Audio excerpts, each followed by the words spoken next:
Major General Evelyn James, a decorated Army officer, had decided to spend her rare day off doing something she hadn't done in years: shop for herself. At 42, Evelyn was a commanding presence, the embodiment of discipline and grace. Her short-cropped natural hair, streaked with hints of silver, framed a face marked by both kindness and authority. Dressed in a modest black tracksuit and sneakers, she blended seamlessly into the bustling Saturday crowd at Westfield Mall. Evelyn had served her country for over 2 decades. She had led troops through war zones, stared down insurgents, brokered tense peace talks, and commanded thousands of soldiers with unwavering precision. But today, she wasn't a general. She was just a woman looking for a good pair of running shoes and maybe a smoothie afterward. As she browsed through a sleek display of sneakers in a high-end store, she noticed a few lingering glances. It wasn't unusual. Her powerful aura often drew attention. But these felt different. Not curious, not admiring, watchful, suspicious. She shook it off and turned her attention back to the shoes. Unbeknownst to Evelyn, Officer Troy Beckett had just entered the mall. Troy, a mid-level cop in his late 30s, was known for being quick on assumptions and even quicker to reach for his weapon. His file carried multiple complaints of racial profiling, each quietly buried by his precinct. Today, he was off duty, dressed in jeans and a plain white shirt, but his badge and holstered gun hung visibly from his belt. As Troy strolled past the sneaker store, his gaze landed on Evelyn. There was something about her posture, her presence, too poised, too confident. She didn't, in his mind, match the image of someone casually shopping in an upscale mall. He stopped outside the store, pretending to check his phone, but keeping a close eye on her. His thoughts spiraled. Was she casing the store? Did she have fake credit cards? Something just didn't feel right to him. Inside, Evelyn selected a sleek pair of black and white runners and walked up to the register. The young cashier smiled nervously, avoiding direct eye contact as he processed her card. Evelyn caught sight of Troy outside, still watching her intently. A chill ran down her spine, but she shook it off again. Paranoia wasn't something she entertained easily. As she exited the store, bag in hand, Troy stepped directly in her path. "Excuse me, ma'am," he said, his voice clipped and cold. "I need to ask you a few questions." Evelyn arched an eyebrow. "Is there a problem, officer?" "You look suspicious in there," he said, resting one hand on his gun. "Mind telling me what you were doing?" Her patience, seasoned by years of diffusing global conflicts, was already thinning. "I was buying shoes," she replied, lifting the shopping bag. "Is that a crime now?" Troy's eyes narrowed. "Let me see your ID." "Why?" Evelyn's voice remained calm, steady. "Have I done something wrong?"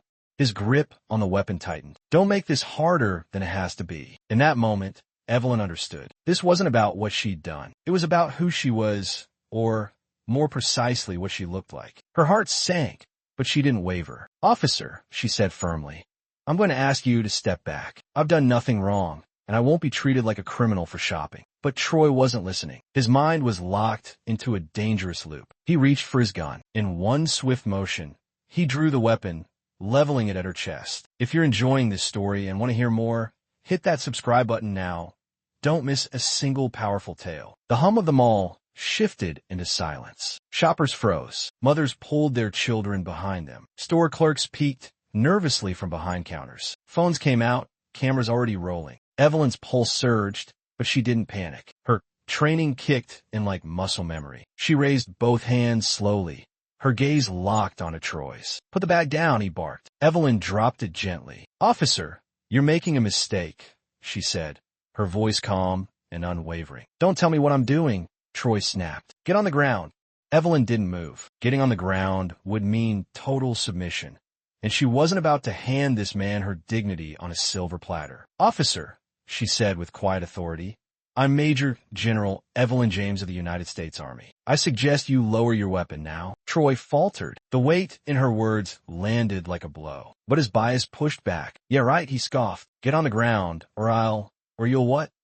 A voice interrupted. A young man stepped forward, phone in hand, camera rolling. "She just said she's a general, man. You're pointing a gun at a hero." Troy flushed crimson. "Stay out of this," he barked. But it was too late. More phones were out. More eyes locked on the scene. Evelyn seized the moment. "Officer Beckett," she said, reading his name from his badge. You are about to make the biggest mistake of your career. Stand down. Troy's grip trembled. The crowd murmured, the tension thick as rope. Do you even know who you're pointing that at?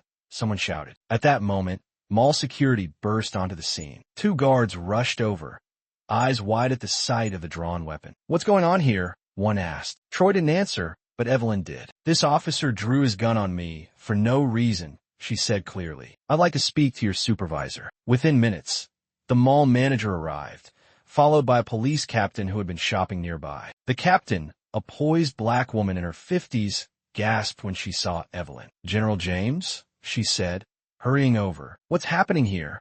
Evelyn gave a succinct but firm explanation. The captain turned to Troy, face thunderous. Put your weapon away. Officer Beckett, she snapped. Troy hesitated. Now, she ordered. Tight-lipped, Troy finally holstered his gun. The captain turned back to Evelyn. I'm so sorry, General. This is absolutely unacceptable. Evelyn gave a short nod. It is, and I expect it to be addressed. The fallout was swift. Videos of the confrontation went viral, sparking national outrage. News outlets picked up the story, and Troy's past incidents of racial profiling were dragged into the light. Within a week, he was suspended without pay pending a full investigation. Evelyn, meanwhile, received overwhelming support from the public, the media, and her fellow officers. In an interview, she said, "This isn't just about me. It's about every person who's ever been profiled, questioned, or threatened for simply existing. This has to stop." The story ignited a national conversation,